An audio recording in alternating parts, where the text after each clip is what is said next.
Hi, how are you? Matt Watson here from CarWow. So I'm sat in the Mercedes-Benz EQXX. It is a record-breaking electric vehicle. No other EV powered by a battery has gone further on a single charge. This thing has driven from Stuttgart in Germany all the way to Silverstone Racing Circuit in the United Kingdom. It clocked up 1,202 kilometres and its average energy consumption was just 8.3 kilowatt hours per 100 kilometres travelled. That is nuts. However, it could have done better. You see, Mercedes made the mistake of handing it over to their Formula E racing driver when it got to Silverstone, and he took it on the circuit for some hot laps, which kind of ruined its efficiency ever so slightly. So what I'm going to do here today is put the record straight. I'm going to drive this car around a special circuit on Mercedes test facility in Germany. I'm going to see what efficiency I can get out of this car, but what I also want to do is compare its efficiency to a normal road-going Mercedes electric car. So follow me, will be an EQE, admittedly an AMG 53 version, but that doesn't matter. And we're going to see how efficient that car is when driving at the same speed as this thing round the circuit. But you know what? Electric cars aren't just about efficiency, they're also about performance. So of course, we're going to launch this to see how quick it is from 0 to 60 miles an hour and over the standing quarter mile. I'm also going to see just what doing that does to the efficiency. So we'll measure the worst case scenario energy consumption of this car when you thrash it. And once again, we're going to compare that to when you thrash that EQE. Why? Well, because I'm Matt Watson and you're watching CarWow. Buy, sell, CarWow. I've been joined by Julian from Mercedes-Benz, who is one of the engineers responsible for this car. So Julian, what you're going to do is reset my trip computer. Yes, we're going to reset it. What we also are going to do is give you the possibility to see exactly how much power you are using while driving. Discharge power or charging power. And you're going to talk me through exactly how to drive this car as efficiently as possible, yeah? Yes. And we'll have the guys behind us in the EQE trying to do the same. I'm in drive. You're in drive, that's perfect. Go me. That was really, really good. Now I would suggest you go to D-, because then you can drive pure one-pedal drive. You reckon that's better than coasting? No, as soon as you need coasting, then you're going to switch to coasting with the pedals. Okay, so start off, because I'm just manoeuvring, in the most regen as possible. Most regen. Which is one pedal drive, so I don't need to touch the brake unless it's an emergency. Yes. Let's go. You turn left here. Keep in mind that you have to drive on the right-hand side because you are in Europe. Yeah, you noticed that, didn't you? Straight away I wanted to go on the left. Yes, you wanted to go. On the correct side of the road. Yes, which here is the right-hand side. Okay. Now you could switch to D+, so that you do not recuperate. Okay, so I'll pull on this paddle, go to D+. Yes. And now when I lift off, it will just coast, yeah? Yeah, you can just let it coast just to see how the feeling is. So this is just rolling. Yeah, you see how well the car rolls? Yeah, this is like not even slowing down. Yeah, this is something really, really special with the car. That it seems to be getting quicker. It does actually. It rolls so good because the drag is so low with the car. It's been specifically engineered to have really low drag. One of the key things about the EQXX is its design is all about being as aerodynamic as possible. As you can see, it's got a really long tail, but you can extend it with this spoiler that sticks out. Now, this doesn't create downforce, it just reduces drag, helps improve the aero. In fact, the aero of this car is really, really impressive. It has a drag coefficient of 0.17 CD. Now, you can compare that with the EQS, which has the lowest drag coefficient of any road car. That's 0.2 CD. And look at the shape of it as well. The rear track is actually 50 millimeters narrower than the front because that helps keep these wheels inboard, and as you'll notice they're blanked off so the spokes aren't exposed to reduce the drag. 20-inch alloy wheels, they're made out of magnesium so they're lightweight. Also the brake discs are made out of aluminium to help reduce the weight as well. If you check out the design, it's very sleek, and if you look, there's actually solar panels on the roof. They can produce just over 1 kilowatt hour of electricity to power your ancillaries, and that means you get an extra range of about 25 kilometers. Got to show you something quite funny about this car. So it's a 4-door and it has a rear interior, but you can't get to it. If I open this door, I always have a problem with Mercedes handles. Don't really like them. Look, This door does not open. The car was originally built as a 2-door, then the designers got involved and said, do you know what, it needs to be a 4-door design because it's more fitting with our road cars, and indeed it should be, but it was too late to change the actual structure of the car by the time they got around to that. Reason being, this car has been developed so quickly. From initial project sign-off to it hitting the road and doing its world record run took just 22 months, which is insane in the world of cars. One thing I like about it is this: they haven't used cameras for door mirrors like some other companies have for improved aero. It's just a smaller, sleeker mirror. Obviously you've got breathers around the front wheels to reduce drag. Then here at the front you have a couple of breathers there as well, and these are the vents here to help cool the motors. There's no vents to cool the batteries, reason being that they've used another technique. There's aluminium plates underneath the car which conduct the heat away from the battery pack, and then air rushes over those aluminium plates and then cools the battery pack down. Really, really clever. Quite a nice design with this rose gold effect here, and then you've got little Mercedes stars where a grille would be, and then the Mercedes badge here, which isn't one of those pop-up star badges because they would produce a little bit of drag. Though I thought this would be painted on like on the AMG one, but it's just a sticker, and so are these just stickers, which is a little bit cheap feeling really, and I'm sure that creates just a little bit of drag. I want to sort of pick it off, but probably shouldn't. Okay, so just follow this round, yeah? Yeah, and then you turn right, and you want to... Oh, that's interesting over there. So normally with electric cars, they can be quite bumpy in the suspension. That went over a little bump there. It wasn't too bad at all. It's a bit softer than I thought it would be. This guy, he knows us. He's going to open the barrier for you. We've got access all areas, yeah? This is your secret test facility. We're going to see some prototypes. We are going to see some prototypes as well. Don't talk about them. Okay. Don't look or don't tell anyone if you see some prototypes, guys, all right? Yeah. Blendlicht einschalten. Who's this lady? Why she joined us? This is the lady who's watching us. She is also going to talk to us when you are exceeding the speed limit. Okay. It's all about safety. So because we're on this test facility, you're monitored the whole time? The whole time, yeah. And there's also a guy, like a physical human guy, who's monitoring everything as well. And if you exceed the speed limit too often, then he's going to talk to you, and he's going to talk to you in my name because you're driving here on my card. So I can mess around all I want and you'll get in trouble? Yeah, that's it. It's on my ticket. Okay, so I'm going to coast down here, right? There's no point. Wow. Yeah, when you lift off, it just picks up speed. Yeah. I don't know why I'm sounding so shocked, because yeah, you think a car's going to go quicker as you're going downhill if now you lift would off. start to recuperate, because over there you have to turn left. I'm doing it too fast. That's good. Now you're trying to control it with your pedal. You're going to get the feel for it. You'll see. Does no, that? Turn left. Oh sorry, crap! Sorry. I'm sorry. Yeah, left. I should have. Now I don't want to crash this because it's quite expensive. That would be a problem, but it is also unique. We only have one of those. I definitely don't want to crash it. So now this is a twisty section, so you get a feel for the steering, and obviously you can tell this car just stays completely flat really in the bends. I wasn't going particularly quickly, to be fair, but it feels pretty level. Obviously you've got the batteries as low down as possible, which gives you a low centre of gravity. Okay, which way do you want me to go? This way? You leave the roundabout over there at the 50s. Do you know what we do in the UK that you guys in Germany don't do? We indicate when we're going round, and then we indicate when we're getting off. You only do one of those? We only indicate when we're going off. Yeah. Because we drive our roundabouts only in one direction. Well, so do we. Yes. Now you turn. Are you taking the piss? But it's obvious that no. But it's obvious that the direction you're going to take in the roundabout, isn't it? Yeah, it is. Yeah, okay. It. So now we're going upwards here.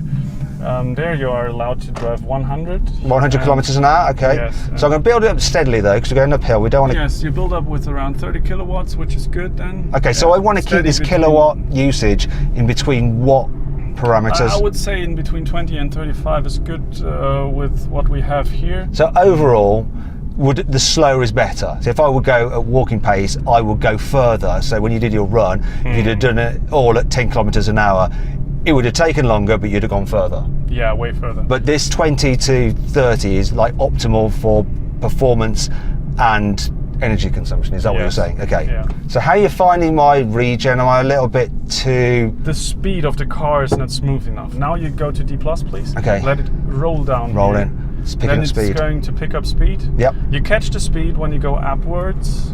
So pick it up when we start to drop off a bit. Yeah. Now you can add some in. Yes. Now you can pick it up. It's good. You can accelerate a bit more because speed limit over here is 70 roundabout. And now you see the road is going to get down again, and then so I'm gonna lift off. Lift off and let it coast. Yes. And then you'll see it picks up speed. How does it feel for you compared to other cars? It's the lifting off. And obviously I've been in other electric cars when they have a coast mode. They don't feel like this. This feels almost like a marble going down a hill, the way it picks up speed. You can tell there's very little friction. So there's a lot of planning, isn't there, with this, knowing when to lift off and coast and work your regen in the right way to maximise your efficiency. So now I'm going to pick it up again. It's quite good fun, isn't it, doing this? Probably not fun for the people behind you if you're going too slowly. So here it goes down quite a lot. But then you see the corner over there.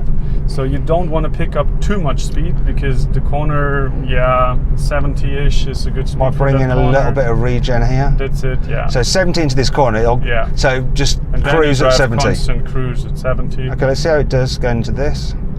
Yeah. And now you can cruise through the corner. This is efficient driving. If you want to narrow it down to a point, then drive as constant as you can. Do not change the speed too much, and you can drive constant the best when you look very far down the road. In some ways it's a little bit like motorsport racing driving, when you're looking as far ahead as possible to pick your lines, but you're doing it to be as efficient as possible rather than as fast as possible.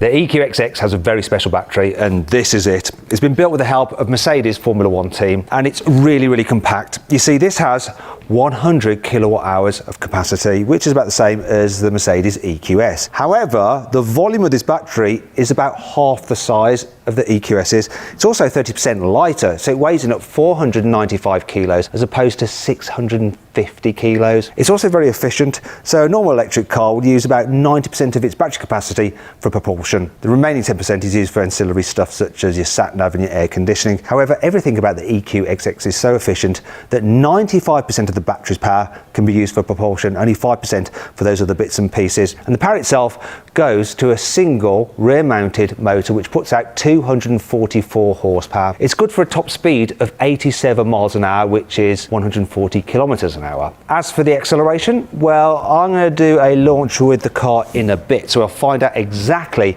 how quick it is, because Mercedes hasn't officially said. I wonder if I'm doing well enough to beat that 8.3 kilowatt hours per 100 kilometers that you guys got on your journey. I'm not sure. You are on a good path to do so. Oh, wicked. I think if you continue like this and will improve a bit more, then you'll do it, I'm sure. I'll tell you what's interesting. I've driven a lot of concept cars, and they're usually really rattly, uncomfortable. This is quiet. It's relaxing. It's quite finished, isn't it, for a concept? It is. And from an engineering point of view, and also the workshop guys, we're all really, really proud of the car. And we also work together with colleagues from the UK, from our Formula One department, and they brought some motorsport spirit into the project. Normally electric cars are really big and heavy because of their huge batteries. Despite the fact the EQXX has a huge battery, it weighs 1,750 kilos, which is fairly light for an electric car with such an impressive range. Now, one of the ways that Mercedes has kept the weight down is to use some really clever technology in building the supporting structures for the car. So this is the rear subframe, and rather than being made up of 70 different pieces of metal like it would normally be for the amount of strength required for the car, they've actually used an organic structure, and the shape of this has been worked out by a computer game engine, and then what they've done is use that to 3D print a cast from which they formed this metal structure. And I'll tell you what, if that was made by old-fashioned methods, I would not have been able to lift it like that. Here's another example of similar technology. Once again, the computer game engine has worked out this strength required for making this mount, which is for the windscreen wiper motor. And they've only used bits of metal that they need for the strength. And they've actually 3D printed this out of metal. This weighs 200 grams. Normally, it would weigh 2 kilos. It's a tenth of the weight it would otherwise be. Now, it's the same thing here with the front suspension mount. This has been cast from a 3D printed mold. As a result, it's small, efficient, and light. Once again, you can see the organic structure here. By comparison, this is the front suspension mount for a Mercedes S-Class, which is made using normal production methods, so just solid metal. As a result, it's quite heavy and big. Now, you can actually see all these structures here on this model version of the EQXX. So there's the suspension mount, there's the mount for the windscreen wiper motor, and there's the rear subframe. Yes, it's nice and light. And so too is the EQXX, when you consider it can do over 1,000 kilometers. Or maybe more, we'll find out in a moment. There's one thing you forgot to do. You haven't done any donuts in it. It's rear wheel drive. I saw the skid pan there. Should we just nip back and go do some donuts? No donuts today. Oh, it's not the AMG version, is it? This one not. Does it feel like it? Whoa, there's a tractor! Oh, I don't want to brake. This is the problem. This is the problem. Yes, exactly. This is especially when you're driving something that's as expensive as this. You know, like millions and millions and millions of euros, and the bloody tractor pulls out. And I don't know whether I want to stop or not. I didn't stop. That could have been really bad. 70 again. Oh, will it? Hold on. We've got low friction tyres, and they're pumped up quite a lot. But it's fine. It's fine, isn't it? It feels good. We're not really pushing it that hard, though. Come on. No, not yet. Yes. You are not going to do so. I like the quick backtracking. Oh, here we go. Here's a straight. Let's see if we can get you in trouble. Here's 100 speed limit. Do you know what I've done on this straight?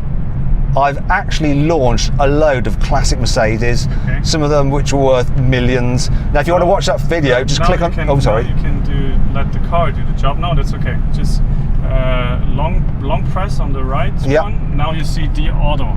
Okay. And now just let the car roll. And it'll do its thing. It should do the recuperation for you because there's a roundabout about to come. So it's going to figure out where to brake and recuperate. Okay. But do you know what you did though, Julian? You accidentally interrupted a very important plug to another one of our videos, which is another Mercedes video. Sorry. So you've got to point up there like that and tell people to click there. Just point and go click here. Click here, please. There we go. Now you see the car is recuperating. Okay. Yeah, it's just the car is now like you can put your hand down now. The car. Look at this. Is brilliant. Yeah. So is it gonna? Is it just really? Trust me. Okay. Oh, that's really strange. It's Okay, which way? You're going to leave the roundabout here. So now I take control. Yeah, now you can take control. Yeah. So that was really weird. It just slowed the car down the right amount to get me around that corner. Yeah. And it was really, really efficient. I would say a bit more efficient than you could have done in that particular case. So in because you couldn't see this round corner because it was downward somewhere. You didn't see it. And now it's recuperating you to keep the speed. You see? Oh, this is good. It's assisting you. Yeah. It's speeding. You program the car to speed. It's 50. It's doing like 54. Yeah. And now so I can go around here without braking. Without braking. Yes.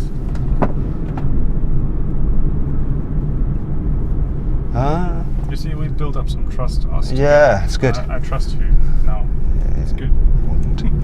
Here we turn left then. Right, you mean? But that right? It doesn't know. Right, yes, sorry. Yeah, now we have to brake. So, sorry. Yeah. Okay. Now we can leave the auto mode because it does not. Okay. I don't know if it knows where we want to go. So Julian, you managed to engineer a car that can do over 1,000 kilometers on one charge, but you don't know the difference between left and right. I think you need to go back to school. Yeah, I could do so, but not engineering school. No. Not gonna lie to you, Julian, the brake pedal feels a bit weird. Does it? A little bit. I don't use it. I can tell. I think on your road going electric cars it's a little bit better calibrated. Just saying, don't take offence. No offence taken. It was clearly not the focus with this project. Here we turn left, sorry. So that's left. Left, yes. Not right, left. Yeah, Okay. we agreed right now okay. On, left and right. I'll stop with that gag. I think everyone's pretty bored of it, especially you. I'm going to stop with recuperation. Don't do it too much. So I'm using the pedals now to just slow it exactly as I want it. Come on, stop. I did it. Quite good. Yeah, okay. Quite. Now you can brake because now we're rolling backwards.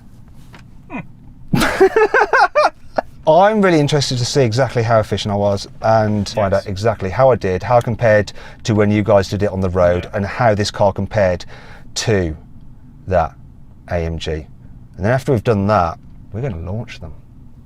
Yeah? Yeah, let's do it.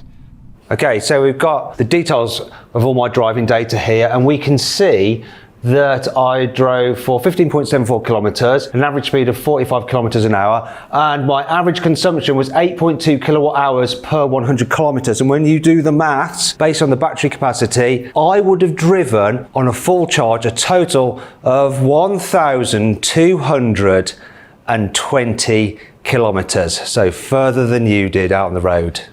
Yes. Yes, that's enough. Anyway, If you look here at my driver profile, we actually have a pro driver, so Julian here, what he did when he drove the test course. And you can see my profile. Mine's the blue profile, and this is my energy consumption there. So I'm doing better in this stage than Julian did. So he averaged 7.9 kilowatt hours per 100 kilometers, and he was going slightly faster as well, so a bit better. But I blame the slight shortfall on the fact that tractor pulled out on me, otherwise I'd have beaten him. Don't you reckon? Yeah, it might have been closer without the tractor driving in there, that's true. But totally the tractor. Still, you would have been slower. It's the tractor. You sure? Absolutely. Should we launch the cars?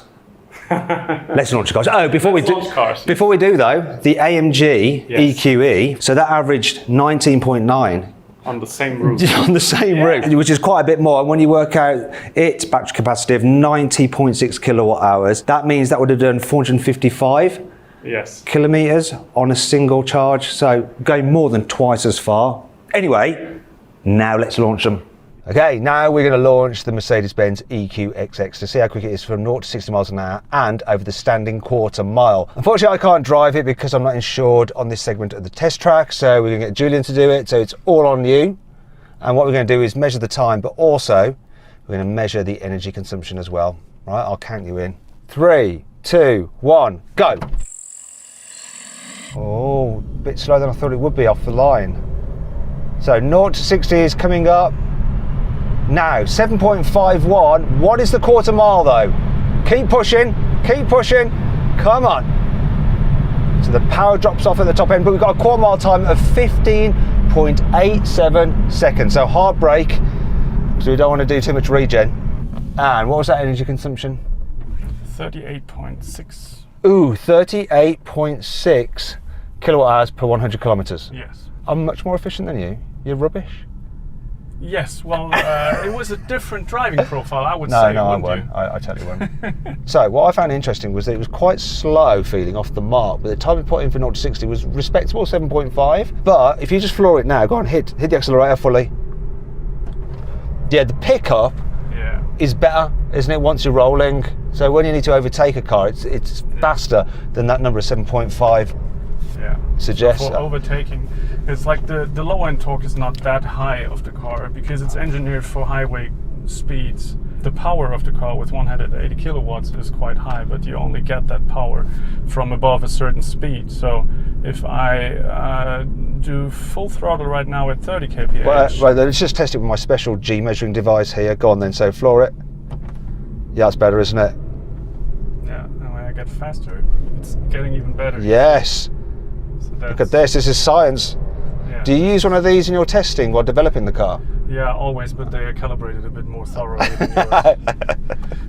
Engineer jokes. Do you know what, Julian? That time you just got over the standing quarter mile was pretty much the same that I got from an R32 Nissan Skyline GTR, and that obviously is known as a fast car, so it's not too bad really. Anyhow, we've now jumped into the AMG EQE 53 and we're going to launch it, see how quick it is from 0 to 60 and also measure the efficiencies. Got my specialist timing gear up here. When you're ready, launch it. Let's see what we do. Oh yeah, that's more brutal. So 0 to 60 is coming up quicker and it's 3.17 seconds. What's the quarter mile? It is 11.57. Yeah, it's better than the EQXX, isn't it? But what about the efficiency? 99.9 kilowatt hours per 100, so I'm afraid it went to the maximum that it displays. I'm sorry.